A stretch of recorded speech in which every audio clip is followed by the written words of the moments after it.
እንዴት ነው እንዴ? የዴቭ እናት ጭራሽ አዴይን በትራስ አፍና ለመግደል አስባ እንግዲህ የእውነት ይሄ ነገር አዴ በህልሟ እያየች ያለችው ነገር ነው ወይንስ ደግሞ የእውነት እየተካሄደ ያለ ነገር ነው? በጣም ግራ አጋብቶኛል። እስኪ እንደኔ ግራ የተጋባችሁ ወይንም ደግሞ ነገሩ የገባችሁ ህልም ነው ወይንስ እውነት ነው የሚለውን ነገር እስቲ ኮሜንት ላይ ያስቀምጡልኝ። የእውነት ይሄ ነገር እውነት መሆን የለበትም፣ ህልም ነው መሆን ያለበት ማለት ነው። አዴ ተኝታለች። በህልሟ እንግዲህ የዴቭ እናት ስትገላት እያየች መሆን አለበት እንጂ የእውነት ከሆነ በጣም ነው የምናደደው ማለት ነው። እንዴ ጭራሽ ልጇን እስከ ማለያየት አልፋ ጭራሽ ወደ መግደል ደረጃ ከሄደች ሴትዮዋ በጣም መስመር አልፋለች ማለት ነው። ግን ህልም ነው በሉኝ እናንተም እንደኔ ማለት ነው።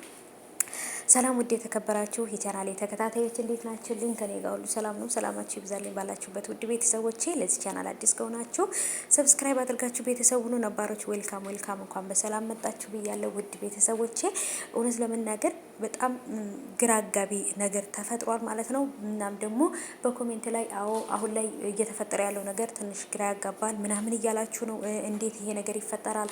በጭራሽ አዴ መሞት የለባትም። በጣም ብዙ ወዘተ ነገሮችን እያላችሁ ነው። እኔም እውነት ለመናገር አዴ መሞት የለባትም። ጭራሽ እስከ መግደል ደረጃ ከደረሰች የዴቭ እናት ይሄን ያህል መስመር ተላልፈናል ማለት ነው። እና ስለዚህ አጥበን ነው የምናሰጣት ማለት ነው። እንደ እናታችን ነው የምናያት። አሁን ላይ ግን በቃ ልትቀልብን ነው ማለት ነው። በቃ ከክብደቷ ወርዳ ልትቀልብን ነው። ስለዚህ ማሚዬ አርፋሽ ብትቀመጭና የልጅሽንም መብት ባትጋፊ ጥሩ ነው ብዬ አስባለሁ። አሁን ላይ በእናቱ ምክንያት ልጁ ራሱ ወይንም ደግሞ ማነው ስሙ ዴቭ በጣም ትልቅ ስትረስ ውስጥ ገብቷል። እንዴት በቃ አዴይን በብዙ ነገር መከራ ስቃይ ነው ያገኛትና በእናቴ ምክንያት ደግሞ አጣታለሁ ብሎ አላሰበም። እሷም ደግሞ አንተ ያላደረከው ነገር አንተ ለእናትህ ምን ብትነግራት ነው እንደዚህ በንቀት የተናገረችኝ እንደዚህ ያዋረደችኝ? አንተ ምን ብትላት ነው? ለምንድን ነው ይሄ ነገር የተፈጠረው ብላ በጣም ነበረ ከፍ ዝቅ አድርጋ ራሱ አዴይ ዴቭን የተናገረችው። ግን ይሄ ነገር እኔ በእውኔ ነው በህልሜ ነው ግራ ተጋብቻለሁ። ምክንያቱም በጭራሽ የዴቭ እናት አዴይን መግደል የለባትም። ለሙዬ ከአዴ ጋር ልተኛ ለምለም ወደ አዴ ክፍል ገብታ ነበረ፣ ወይም ደግሞ ወደ መኝታ ክፍል ገብታለች። ወደ ራሷ መኝታ ክፍል ልተኛ አዴ ተኝታ ስለነበር ማለት ነው። ዶክተሩም እሷን አስታሟት ወይም ደግሞ አክሟት ያለውን ነገር ነግሯት ተመልሶ ወጥቷል። እሱም እና ታዲያ መኝታ ክፍል ሆና ነው እንደምታክማት? ይሄ እኮ ሕክምና ቦታ አይደለም የምኝታ ክፍል ነው ምናምን ብሎ ነበር። እንደውም በቃ እያበጣጠሰው ነበር የነበረው ዴቭ ማለት ነው። ግን ይህ ሁሉ ነገር የተፈጠረው በእናቱ ምክንያት እንደሆነ ስለሚያውቅ ነገሮቹን መረዳትና ማገናዘብ አለበት ብዬ አስባለሁ።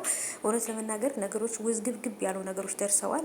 እዛም ጋር የዴቭ እናት ሰራተኞችን በጣም ነው እያንቋሸች ያለችው። ኮሜንትም ላይ እንዳየሁት ከሆነ እኛ እናንተን እያየናችሁ ያለ ነው እየተከታተልናችሁ ያለ ነው እኛ ሰራተኞች ነን በመዳም ቤት። ስለዚህ የመዳም ቅመሞች ነን እኛ እየተከታተልናችሁ ያለ ነው። ስለዚህ ለሰራተኛ ክብር ሊገባችሁ ይገባል።